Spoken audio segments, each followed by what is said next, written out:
Salut à toutes et à tous, j'espère que vous allez super bien. Le professeur Franklin Nyamsi réagit sur l'absence de Guillaume Soro et de Laurent Gbagbo sur la liste électorale de la Côte d'Ivoire. Alors, qu'est-ce que les journaux disent?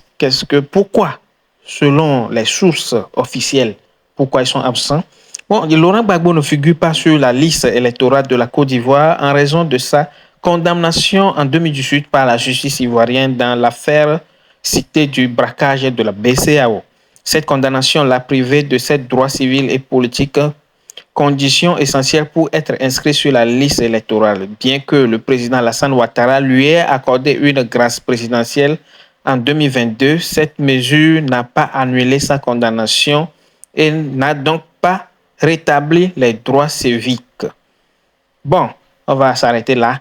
On va plutôt suivre le développement du docteur Franklin Nyamsi sur ce sujet et on revient juste après. À savoir Alassane Dramane Ouattara qui lance un défi ouvert au peuple ivoirien à travers l'exclusion des dignes fils du pays des listes électorales. Alassane Ouattara a publié, contrairement à son doyen, Paul Biya, il a publié ses prétendues listes électorales pour la pour-élection d'octobre 2025 en Côte d'Ivoire. De ces listes électorales, il a pris le soin de retrancher le nom de tous ceux qui peuvent le battre à l'élection, à savoir Guillaume Kibafori Soro, Laurent Gbagbo. Il a enlevé leur nom des listes électorales, au motif que ceux-ci auraient été condamnés par la justice ivoirienne pour tentative d'atteinte à la sécurité, à la sûreté de l'État.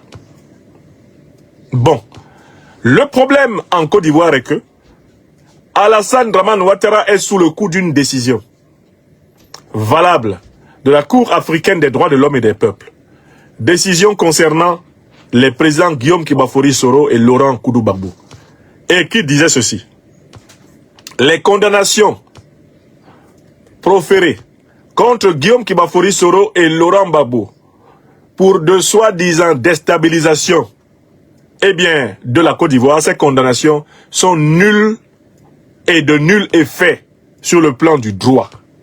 Ces condamnations ont été condamnées et disqualifiées par la Cour africaine des droits de l'homme et des peuples à une époque où la Côte d'Ivoire était encore liée. Conformément aux accords, la Côte d'Ivoire était encore liée à cette Cour. Il s'ensuit que depuis 2020, la Cour africaine des droits de l'homme et des peuples a enjoint l'État de Côte d'Ivoire de rétablir entièrement Guillaume Kibafori Soro et Laurent Gbagbo dans leurs droits civiques.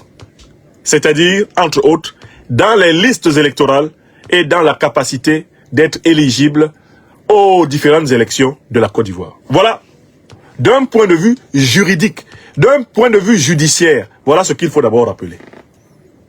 Que nul n'en ignore. Voilà ce qu'il faut d'abord rappeler. Le droit est pour Laurent Gbagbo, le droit est pour Guillaume Soro. Dans cette affaire. Maintenant, on va rentrer sur le terrain des faits. Oui, Alassane Ouattara a capturé l'État de Côte d'Ivoire. Oui, Alassane Ouattara est aujourd'hui à la tête de l'armée, de la gendarmerie, de la police, des renseignements généraux. Il a le soutien de ses amis de la France-Afrique. Il a le soutien d'un certain nombre de puissances qui ont intérêt à maintenir un valet corrompu comme lui à la tête de la Côte d'Ivoire. Donc, en fait, dans le rapport de force, actuellement, Alassane Ouattara est en position de force. N'est-ce pas? Ce qui veut dire que si ce rapport de force se maintient comme tel, nous irons vers une pour-élection. En 2025, en octobre, Alassane Ouattara va s'autoproclamer, comme en 2020, il s'est autoproclamé, soi-disant élu président de la République de Côte d'Ivoire, c'est-à-dire en réalité régent, kidnappeur, accapareur, confiscateur du pouvoir d'État, dictateur, autocrate impénitent, satrape, reptilien comme nous l'avons nommé. Ok. Mais il y a un seul souci. C'est qu'Alassane Dramane Ouattara a une histoire particulière. Lui n'avait même pas, pendant plusieurs années, le droit d'être dans les listes électorales de la Côte d'Ivoire. Alassane Ouattara, que vous voyez là, est né à Sendou, dans l'ancienne Haute-Volta. C'est un citoyen de naissance voltaïque, de père et de mère. Alassane Ouattara. Il a été reconnu détenteur de 3 actes de naissance différents pour la même vie. 3 actes de naissance différents. Et les 3 sont faux. Alassane Dramane Ouattara né à Ouagadougou. Alassane Dramane Ouattara, né à Bobo Dioulasso. Alassane Dramane Ouattara, né à Dembokro, le même individu. Et à des dates différentes. Même Jésus-Christ n'a pas osé faire ça. Il n'est pas né 2 fois. Ouattara, lui, c'est 3 fois. On l'a su quand il y a eu une affaire à Paris où il s'était fait arracher les valises par des activistes ivoiriens vers la résidence de sa famille, rue Victor Hugo, à Paris. Et il avait porté plainte contre des personnes qui s'étaient emparées d'une partie de ses bagages dans la rue. Très bien. Lorsque cette plainte a été examinée par les juges ont voulu savoir qui avait porté plainte.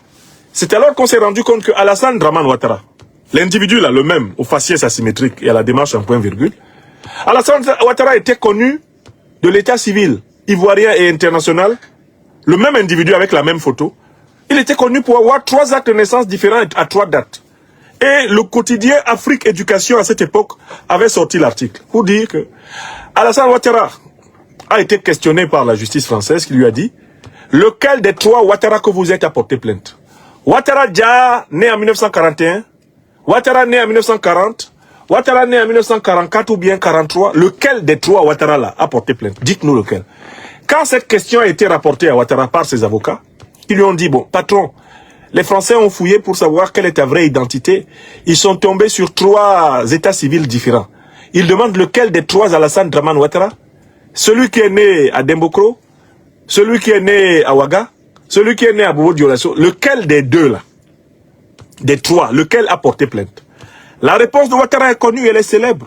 Quand ses avocats lui ont demandé de choisir entre ces 3 identités imaginaires, laquelle était responsable de la plainte à Paris, Ouattara répondit, il faut laisser tomber cette affaire, faites-moi confiance. Allez dire au juge français que je ne veux plus que justice soit rendue. Les avocats lui disent, mais patron, monsieur le président, non, non, vraiment vous êtes en train de nous honir là. Nous on a déjà introduit la plainte à votre... Mais,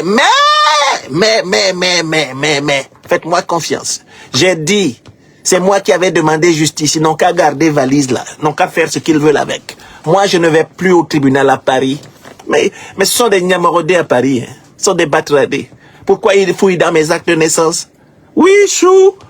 Ils se sont rendus compte en fait que tu étais né 3 fois à des endroits différents dans la même vie. Mais Chou, le problème c'est qu'ils savent pas que tu possèdes même une dizaine d'actes de naissance. Hein. T'en as pas que 3, Chou. Dominique, je t'autorise pas à dire tout ça. Hein. Attention, on est à Mondovision. Hein.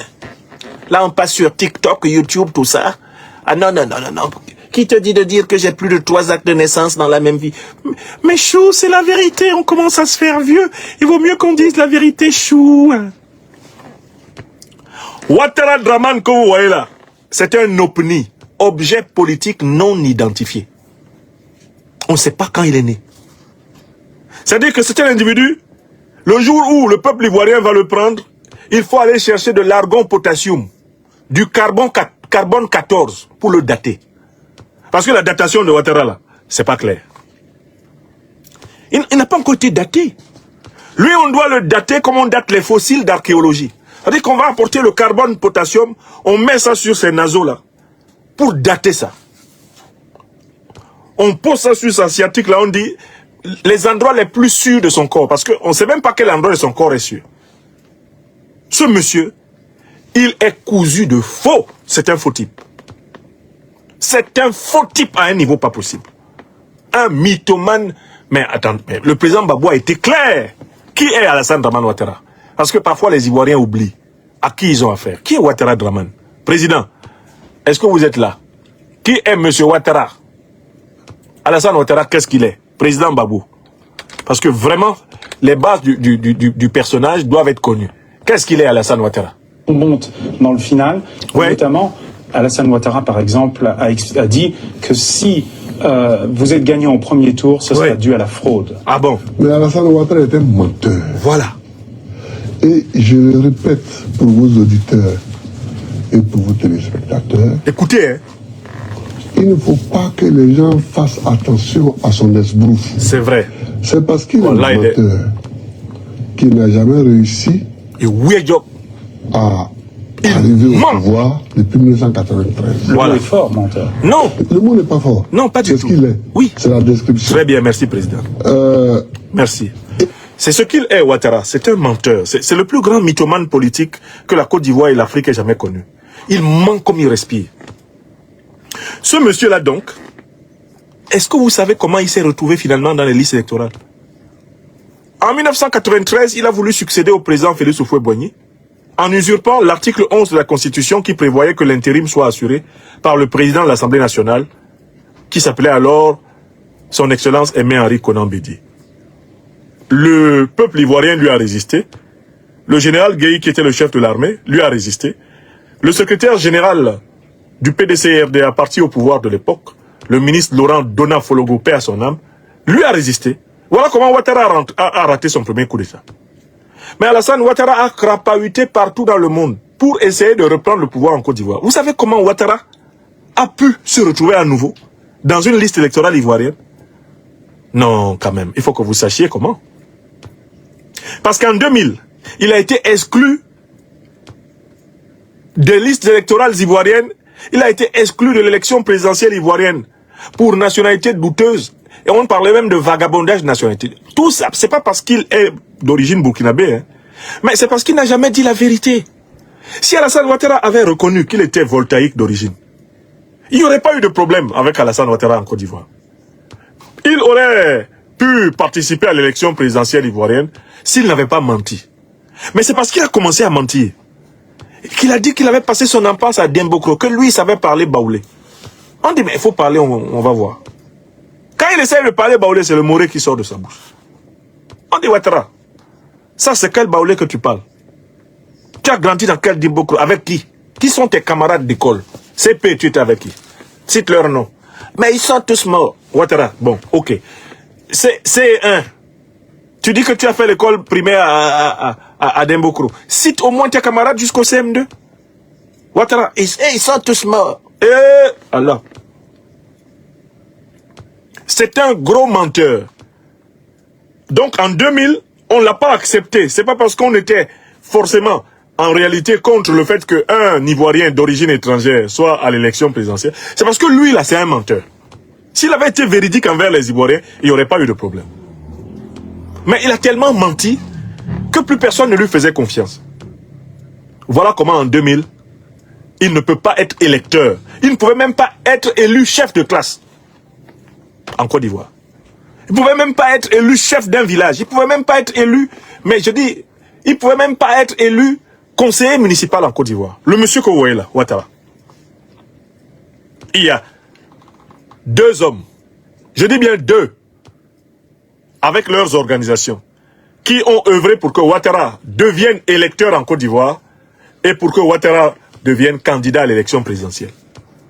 Il y a deux hommes. Guillaume Kibafori Soro à la tête de la rébellion du MPCI et des forces nouvelles. Ça c'est un. Et numéro 2, le président Laurent Gbagbo qui signe en 2005 un décret rétablissant Alassane Dramane Ouattara dans ses droits civiques et politiques à l'issue du cycle de négociation commencé à partir de 2002 et aboutissant à l'accord de Pretoria de 2005. Le président Laurent Gbagbo, alors président en exercice de la République de Côte d'Ivoire, c'est lui qui prend son stylo et il signe un décret en vertu de l'article 48 de la Constitution ivoirienne de 2000, permettant à Alassane Ouattara d'être candidat à titre exceptionnel. Voilà comment Alassane Ouattara est inscrit dans les listes électorales ivoiriennes et autorisé à participer à l'élection présidentielle de 2010. Or, aujourd'hui, quels sont les deux principaux leaders politiques, les deux hommes d'État en capacité de battre Alassane Ouattara aux élections en Côte d'Ivoire? C'est Laurent Gbagbo et Guillaume Soro. Il n'y a aucun doute. Les deux qui peuvent le battre aux élections en Côte d'Ivoire, c'est eux. Et ce sont ces deux-là qui se sont battus pour que Ouattara soit électeur, pour que Ouattara soit candidat, que Ouattara décide d'exclure. On peut faire ça à Dama, comme on dit chez nous à Abidjan. À Dama, on peut faire ça. Guillaume Soro qui a pris les armes pour que tu sois réintroduit dans les listes électorales. Guillaume Soro qui a pris les armes pour que tu aies le droit d'être candidat parce qu'il n'acceptait pas ton exclusion. Tu l'exclus des élections.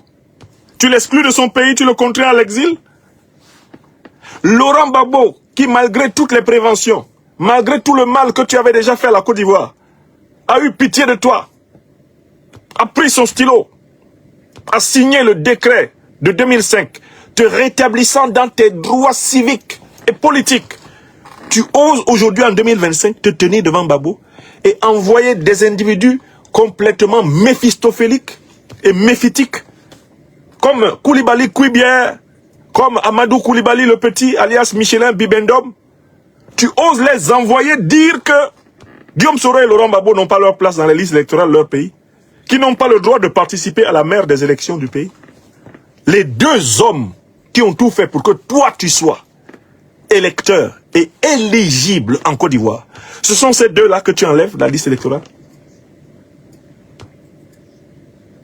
C'est extraordinaire. Mais sans Laurent Gbagbo, sans Guillaume Soro, il n'y a pas élection présidentielle en Côte d'Ivoire. Sans Laurent Gbagbo et Guillaume Soro, il n'y a pas élection présidentielle en Côte d'Ivoire. Ce n'est pas une élection présidentielle.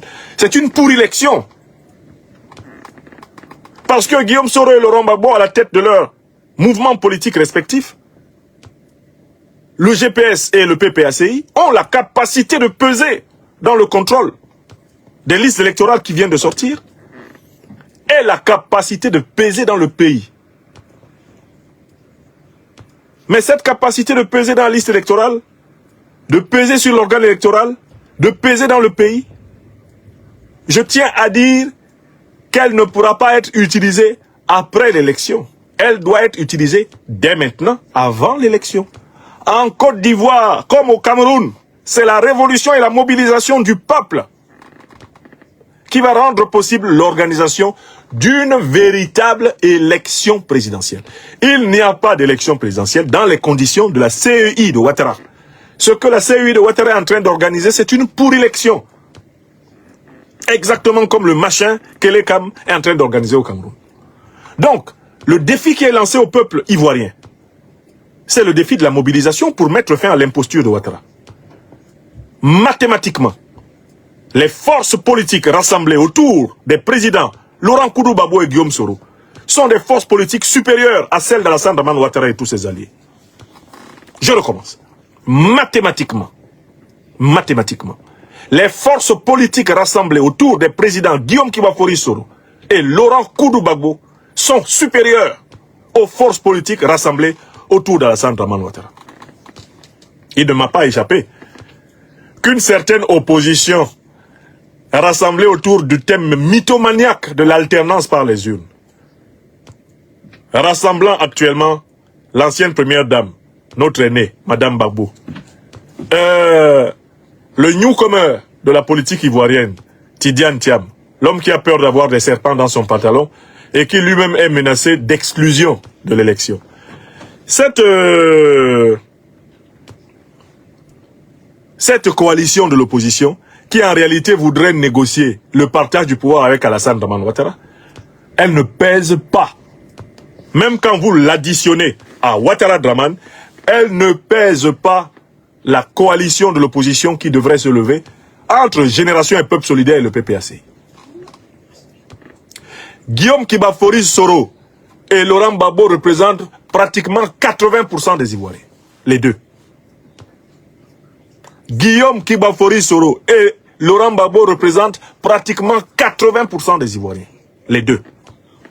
Dans une élection présidentielle. Je dis bien pratiquement 80%. Les deux là. Dans une élection présidentielle. Et c'est parce que Ouattara sait que l'un comme l'autre peuvent le battre aux élections présidentielles qu'Alassane Ouattara a décidé de les exclure des listes électorales et de les exclure de l'élection pour inclure, eh bien, une opposition croupion qui se soumettra à sa fraude électorale et qui acceptera de faire un gouvernement d'union nationale avec lui. Vous voyez ce qui est en train de se faire? Est-ce que vous voyez clair dans le jeu de Ouattara Dramane? Regardez bien le langage de l'opposition croupion qui se prépare. Il se prépare à faire semblant d'être opposé à Ouattara. Et à la dernière minute, au nom de l'unité nationale, au nom de ceci, on fait un gouvernement d'union, on leur balance comme des miettes, des portefeuilles, et ils s'en vont s'asseoir à la mangeoire. Ça, c'est une habitude. de la bourgeoisie comprador politique ivoirienne. Et c'est elle qui se rassemble là, autour de Tidiane Thiam. C'est la bourgeoisie comprador, des gens qui sont déterminés à manger dans tous les cas, des gens qui ne supportent pas d'être hors du pouvoir, des gens qui en ont marre de ne pas avoir un poste ministériel et qui sont prêts à tout pour en avoir un. Ce sont eux qui se sont agglutinés là-bas. Je tiens à dire ici que le PPACI et GPS n'ont pas intérêt à appartenir à cette coalition mollassonne, rampante, reptilienne de l'opposition, qui ne veut pas mener le combat préalable de l'inclusion électorale, le combat préalable de la justice électorale, et qui veut faire de la figuration dans la pourrilection que Ouattara prépare. Donc, en Côte d'Ivoire, qu'on monte ou qu'on descende, le peuple ivoirien, du nord au sud, de l'est à l'ouest, en passant par le centre et les diasporas, doit se mobiliser comme un seul homme pour bouter Ouattara hors du pouvoir. Il ne veut pas accepter l'organisation d'élections justes, d'élections transparentes, d'élections propres. Et le peuple, le seul souverain, le peuple ivoirien, doit reprendre son pouvoir. Le pouvoir appartient au peuple. Le souverain, c'est le peuple. C'est pas Ouattara de Sendou. L'homme aux 3 actes de naissance dans la même vie, au faciès asymétrique et à la démarche en point-virgule. C'est pas lui. Il n'est pas le souverain. La Côte d'Ivoire n'est pas une monarchie. Même à Sendou, Ouattara n'est pas le roi. Même à Sendou, chez nous au Burkina, il n'est même pas le roi là-bas. Combien de fois en Côte d'Ivoire? On lui a demandé un jour publiquement, qu'est-ce qu'il aurait voulu être dans sa vie? Monsieur osa répondre, I think I would have been an emperor. Traduction, je crois que j'aurais dû être un empereur. Dans sa tête là, Ouattara croit qu'il doit être empereur. C'est pour ça qu'il a voulu imposer ses 4 volontés au Mali, au Burkina, au Niger. C'est pour ça que ce type-là a voulu imposer l'arnaque de l'écho. Voilà pourquoi c'est le dernier défenseur de cette escroquerie qu'on appelle le franc CFA. Les peuples ouest-africains ont intérêt à être solidaires du peuple ivoirien pour libérer la Côte d'Ivoire de cet ennemi du peuple africain, Ouattara Draman. Il n'y a pas d'autre solution. La mobilisation, la révolution populaire sont la condition de la libération de la Côte d'Ivoire comme du Cameroun. Écrivez ça. On peut tourner autour du pot comme on veut. Ce que Ouattara est en train de préparer, c'est une pourrie élection. C'est-à-dire une élection truquée, fraudée, biaisée, une élection niée d'avance. C'est ce qu'il est en train d'organiser. Et pour mettre fin aux pourri-élections, le peuple souverain doit se mobiliser. Je crois que les grandes formations politiques, que sont GPS et le PPACI, ont une capacité de conviction. Et il va falloir la mettre en mouvement pour rendre au peuple ivoirien le droit de choisir librement ses dirigeants.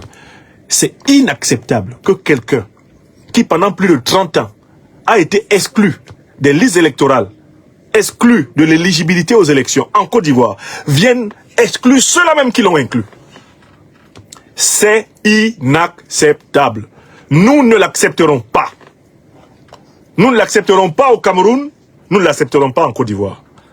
On ne va pas continuer à imposer aux peuples africains des vassaux du néocolonialisme, des ennemis des intérêts souverains, des intérêts vitaux, de l'émancipation du peuple africain.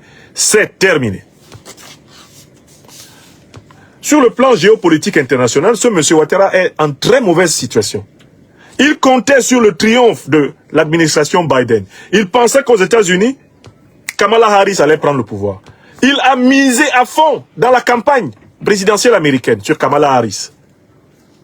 Et maintenant, quand Kamala Harris est tombée, on a entendu Ouattara dans sa résidence d'Assini en train de chanter. Vous connaissez la chanson?